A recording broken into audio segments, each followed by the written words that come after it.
Hello and welcome to Dialogue. The Israel-Iran conflict has entered its 8th day with strikes and counterstrikes intensifying by both nations. As the violence escalates, all eyes are on Washington. Will the U.S. intervene directly, and if so, when? President Trump says the decision could come within 2 weeks.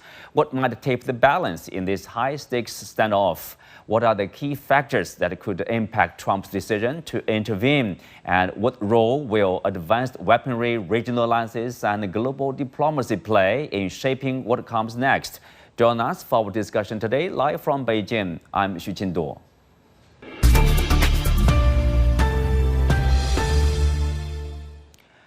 Well, let's take a look at the latest. The air defense systems were activated in Tehran early Friday morning as loud, explosions were heard by local residents. So that's probably the routine, let's say, over the past week or so.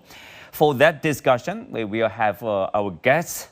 We have Dr. Jan Oberg, Director of Transnational Foundation for Peace and Future Research, and Benjamin Norton, Founder and Editor-in-Chief of Geopolitical Economy Report, and Professor Rosario Malindog-Uy, Director of the Vice President for External Affairs of the Asian Century Philippines Strategic Studies Institute. Welcome to the show. Jan, I will start with you. So, how do you characterize the current situation? Is this a kind of a stalemate? We have an airstrike and then counterstrike. Do you see either side have any strategic advantage? Let me say that I'm not an expert in any way on military matters. I'm a peace researcher. But what it looks like to me is that Iran this time is going to really fight back. And that may have surprised the Israelis. Secondly, I don't believe for a moment that Trump will wait 2 weeks. My judgment would be, and I've already written about it, he will do it very soon, and the US will get involved. And much of what we see now looks to me like a repetition of the Iraq War. Fake stories, lies about the opponent, demonization, and building up. And one of the things you never hear in Western media is that Israel is a nuclear power. Mm-hmm. And imagine that Trump would not get involved, but Israel would over time be really hard hit. He may say, okay, then I'm going to use nuclear weapons. Wow, that's a very dark prospect, at least one of the possibilities. What would you expect with such a nasty story that has nothing to do with reality, and with 2 nuclear powers throwing themselves out over one that does not have it? Mm-hmm. I see patterns from before. Yeah, Ben, how do you look at that? Next 2 weeks, as the world basically waiting for the U.S. to make a decision, President Trump, whether the U.S. will intervene or not? Well, I should say the U.S. is already involved. The question is whether or not the U.S. military will be directly bombing Iran. But Donald Trump has boasted of the fact that he's providing support to Israel. Israel is using U.S.-made planes and U.S. missiles.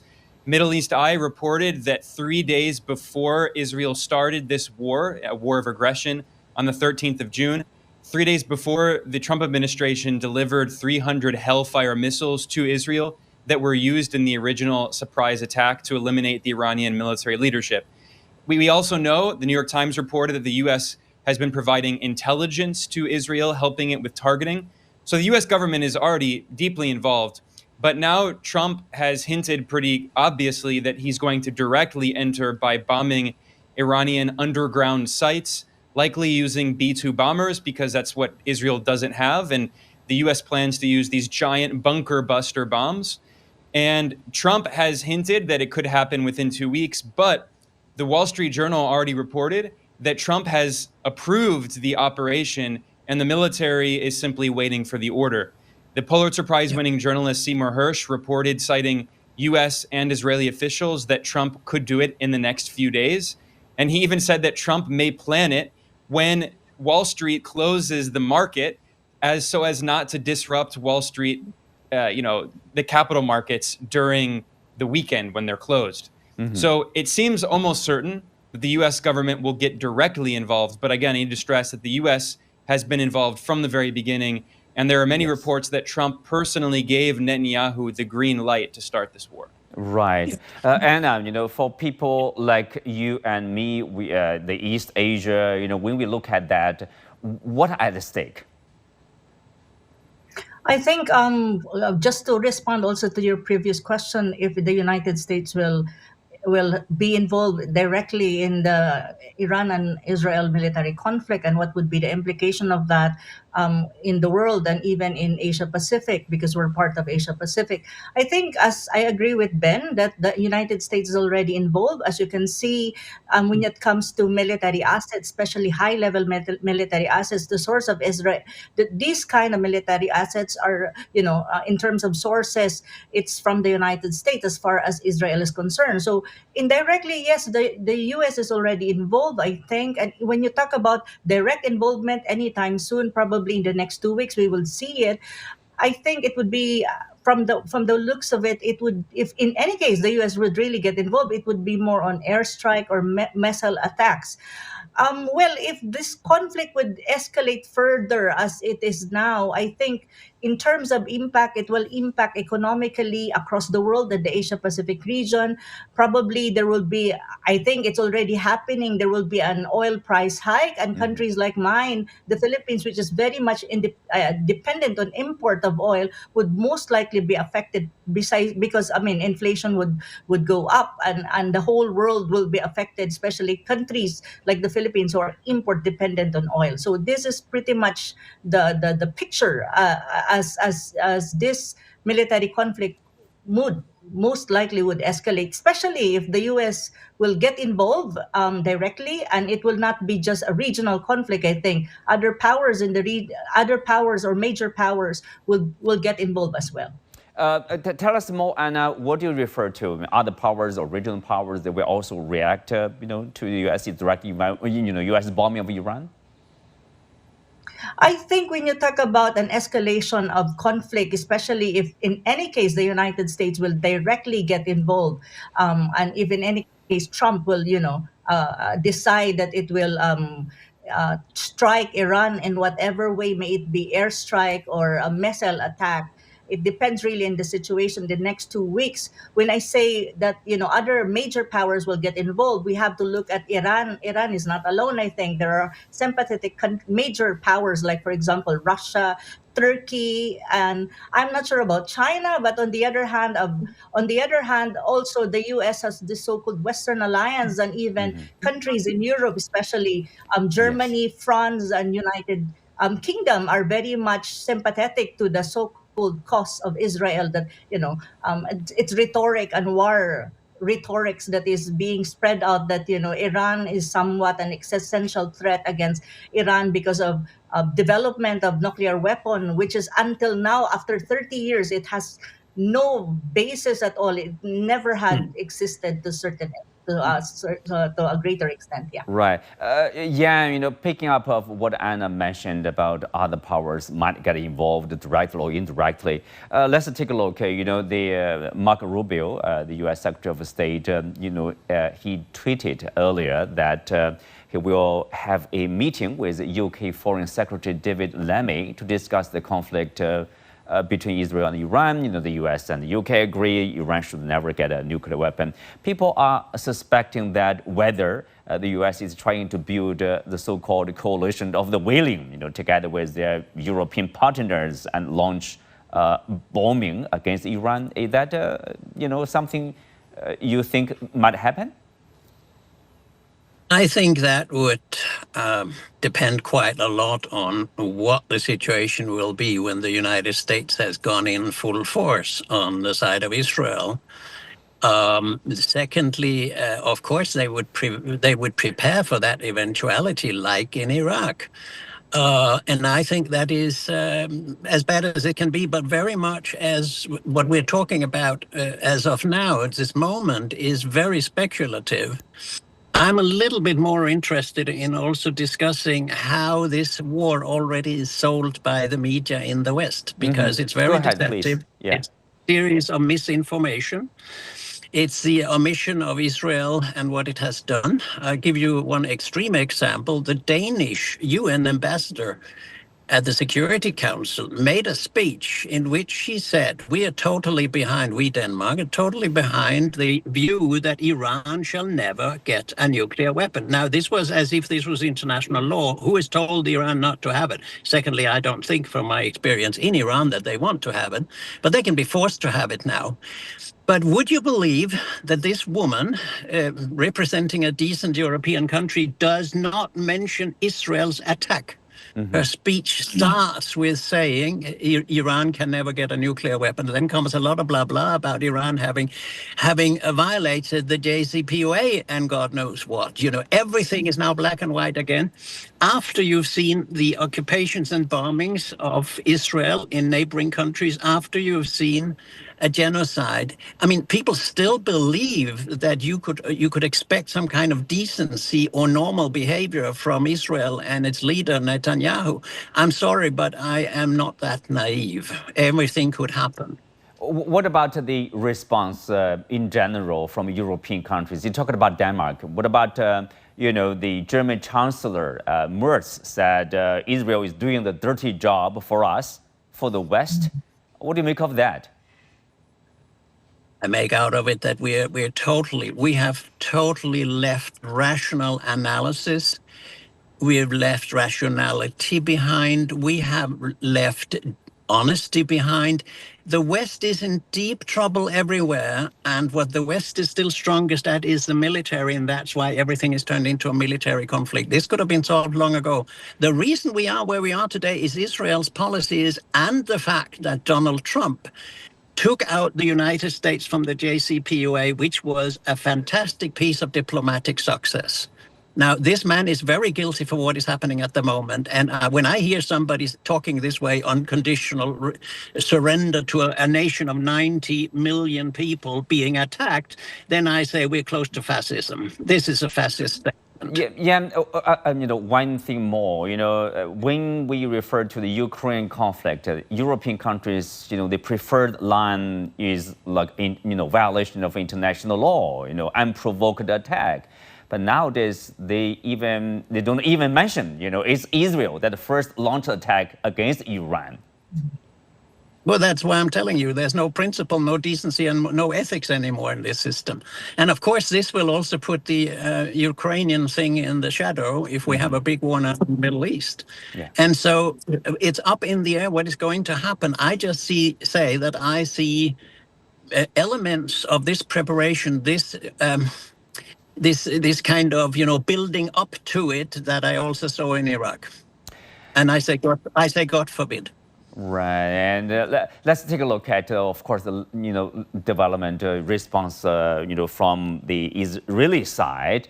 For example, Israel's defense minister has issued a stark warning that Iran's supreme leader Khamenei can no longer be allowed to exist. The threat came after a hospital was hit in an Iranian missile strike on Thursday. So Ben, let's take a look first, and then we have Ben to respond. We have set the goals of the war, and the goals of the war are to remove the nuclear threat, the threats of destruction, and to thwart the missile threat. And as a part of this, the IDF was instructed and knows that in order to achieve all the goals, such a man can no longer be allowed to exist. Well, Ben, obviously, Trump also said that, is their target. I mean, Khamenei is their target. That means like they can basically take him out if they want to do, probably at any point of time. But what will be the consequence? I mean, and what condition they think, well, okay, they have the right or they can do it? I mean, we're talking about rogue states here, the U.S. and Israel, that are threatening to kill the top government official in a foreign sovereign state that is recognized by the United Nations. On his Twitter copy website, which is called Truth Social, Trump tweeted a direct threat to the supreme leader, Ali Khamenei, and he used the word kill. And Trump said, well, we're not going to kill him right now, but we could kill him in the near future. He's talking about the leader of a sovereign country. And this comes after, in January 2020, Donald Trump assassinated the top Iranian general, Qasem Soleimani, which was an act of war. It was actually Iran that showed significant restraint, whereas the US and Israel have been just constantly violating international law, carrying out these constant acts of war. Let's not forget that Israel has repeatedly attacked Iranian territory, including recently, Israel bombed Iran's consulate in Syria, which was an act of war against Iran. And Iran did respond proportionately, but it's constantly the US and Israel that are escalating and violating international law. And every time Iran responds proportionately, according to its rights, according to international law, the Western powers accuse Iran absurdly of supposedly being the aggressor. We've seen statements from, for instance, Emmanuel Macron, the French president. He immediately condemned Iran after Iran responded to Israel's act of war. And then Macron said Israel has a right to defend itself. Well, does Iran have a right to defend itself? The Western leaders never mention Iran's right to defend itself, but that is very clear in international law. Iran is defending itself. It's the US and Israel that are the aggressors here. And of course, for my entire lifetime, the US has been at war in this region. The US waged war on Iraq twice.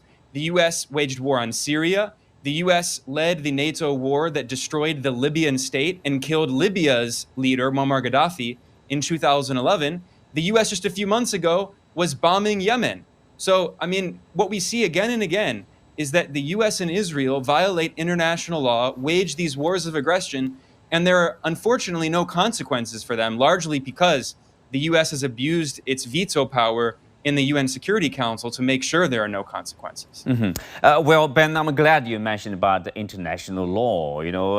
I noticed that very unfortunate development that is, say, Western leaders, including those scholars, like inside the U.S., when they are discussing whether the U.S. should go in or not, few people mention, what's the justification? According to international law, according to international principle, because Iran is another sovereign nation. If the U.S. go in and bomb this nation, you have to have enough reason, or you have to gain the approval of the UN Security Council. Does that matter anymore, or not matter, probably?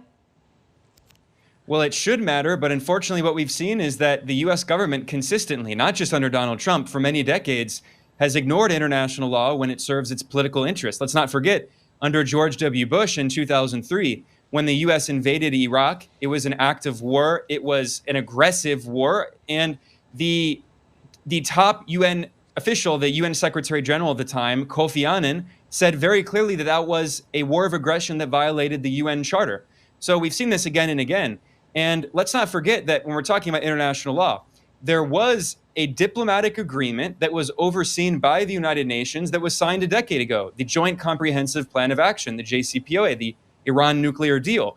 And that was not only signed by the US and Iran, it was signed by the 5 permanent members of the Security Council, and it was signed by the European Union and Germany, and it was written into international law through a UN Security Council resolution that the Obama administration actually voted for. And then when Trump came in his first term in 2018, he tore up that agreement unilaterally. He withdrew from the agreement, and in violation of international law, he imposed sanctions on Iran. And now the U.S. claims their pretext, which again is absurd, is they say that Iran is a nuclear threat. Iran does not have nuclear weapons. There's one country in West Asia that does have nuclear weapons. It's called Israel, which is not a signatory of the NPT, unlike Iran.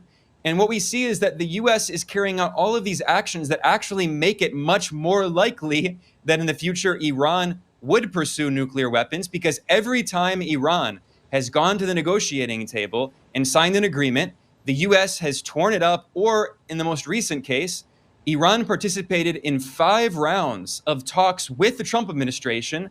And we now know, media outlets citing U.S. officials have acknowledged that this was part of a strategy that the U.S. was trying to trick Iran into think that it would not be attacked. But meanwhile, while U.S. diplomats were meeting with Iranian officials, they were actually planning to start this war. So why would Iran ever return to the negotiating table?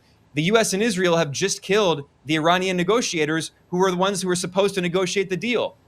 Right. I mean, of course, I was thinking of, people are talking about the chances whether there will be happening, and that is the return to the negotiation table between U.S. and Iran. Given what Ben has said, is there any chance that the Iranians will say, okay, we agree to continue or resume the discussion with the United States in terms of the nuclear issue, despite all that happened from Israel? Is it me? Are you asking, Anna, right? please, yeah. Yes. Yeah, okay. I think in terms of pursuit of the negotiation and probably the de-escalation of the conflict between Iran and Israel, and with this kind of issue or possibilities, I think Iran will only be willing to sit down again and to talk with the United States or even with anyone or any kind of mediation that can possibly happen between Iran and Israel and to de-escalate conflict. If in any case Iran will see that, Israel would stop attacking Iran, and if Iran would see that there's such a thing as sincerity, and also there will be really, they can see that it's not only by words but even actions. Because as far as we are concerned, as far as Iran is concerned, talks without action will never resolve the issue at the moment. I think that is pretty much what I can see. It has to be based on action, and Israel should stop attacking Iran. And I think that's the only way that Iran will go back to the negotiating table, and I think that's the only way for this conflict to de-escalate. However, let me just comment quickly with the issue that probably there would be an attempt of assassination against the Iran supreme leader. Yes. I think this is a very dangerous proposal or any kind of idea that's on the table right now, that a leader of a superpower like the United States have been mentioned or said in media, precisely because this would definitely, if this happens, this would definitely make Khamenei become a martyr, uniting the whole of Iran, the population of Iran. And also this would be one of the most explosive geopolitical actions of the 21st century. It would not just provoke retaliation, it would almost certainly trigger a region-wide conflict or conflagration, destabilize the global markets, and probably would radicalize Iran's internal political systems further.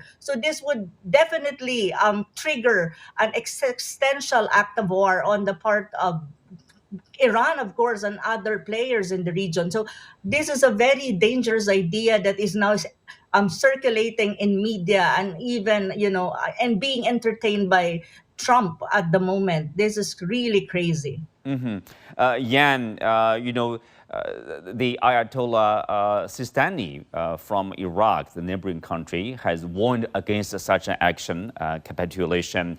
And also, let's say, Hezbollah, the new leader, also warned against such a possibility. Russia has said that they will react negatively, strongly to such a scenario. So there will be consequences, let's say. I mean, at least we can say the situation will be very much worsened. Yeah, I'm quite sure that it will be much worse than what we have seen so far. And that was what I predicted in my article 4 days ago, that the US will get involved. What strikes me sometimes is not what we talk about, because as I said, it's very speculative. What strikes me is what we don't talk about. Have you noticed that both in the Ukraine war and in this war, there's nobody mentioning the United Nations? Which is the peace organization of the world. There's nobody who talks about mediation. We don't have mediators. No foreign minister or prime minister has any advisors in terms of conflict resolution, mediation, calming down, reconciliation, and things like that. Russian President Putin did offer to mediate, but was rejected by Trump, remember? Yeah, but I mean, this goes since the Bosnian Wars. The United Nations, which turns 80 this year, is totally marginalized. That's the organization that has the capacity for both peacekeeping and ceasefire monitoring, etc. I'm not saying it can be put in right now, but I'm just saying, why is nobody talking about the world's most important organization? Yeah. Well, we did mention, probably you were offline. We talked. I was off for a with little Ben, while. we Yeah, talked sorry. about the UN principle, the international Yeah. law in the UN Security Council, because the U.S. was a veto member. If you bring this case to the UN Security Council, obviously that will be vetoed. I mean, as we have seen in the resolutions related to Israel, often vetoed by the U.S. and their partner countries. But anyway, let's have Ben. Ben, if you look at the situation now, strikes, counterstrikes, there's a possibility, as people are saying, that Israel or Iran might at a certain point run out of ammunition, run out of missiles or interceptors. And then that will be a ceasefire, basically, at the end of exhaustion? Well, again, it's hard to predict these things. I will say that, Israel has basically as many weapons and ammunition and missiles as the U.S. gives it. Let's keep in mind that the Biden administration gave Israel more than $20 billion in military aid, and Trump has only continued giving more and more missiles and support. So Israel will continue this war as long as it wants and as long as the U.S. continues to provide it support. The only way that Israel can wage war is because it has the support of the United States. This has been acknowledged regularly by Israeli officials. Top Israeli military officials told the major newspaper Haaretz that if the U.S. were to withdraw support for their war in Gaza, then the war would end in a week or two, because they simply cannot carry out this war. This isn't even to mention the political and diplomatic support that the U.S. has provided to Israel in the United Nations. And I will say, this was mentioned earlier, the role of the UN, which should be the main organization pushing for peace. I will say there are some countries, especially China and Brazil and many BRICS countries, that have called for strengthening the voice of the United Nations as a peacemaking institution. And this is why China constantly emphasizes that we need the international law-based order, not this vague idea that Western politicians talk about the rules-based order, and they never say what those rules are, because they're actually trying to replace international law with the rules they make.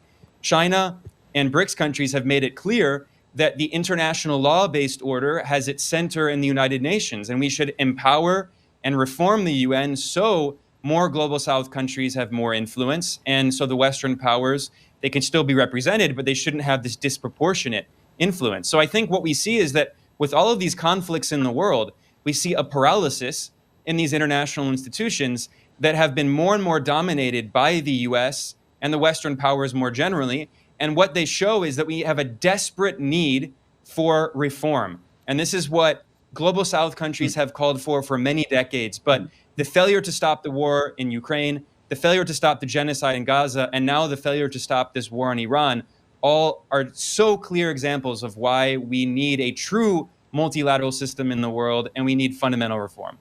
Yeah, Ben, just to follow up briefly, do you think given the influence of the U.S. as the largest country, most powerful country, and of course, given their talk of assassinating the national leader of another sovereign nation, are you seeing that we are entering this period of almost like a lawlessness or law of jungle? 30 seconds. Unfortunately, yes, but I will say for many countries, it's been like this for decades. I mean, if you look at Latin America, the U.S. has invaded and intervened in many countries in Latin America, carrying out coups and regime change operations.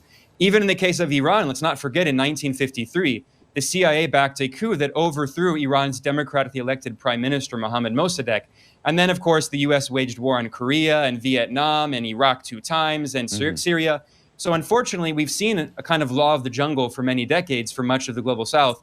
But what's concerning is now these wars are expanding further and further and drawing in major powers, and that's even more dangerous. Yeah, more dangerous.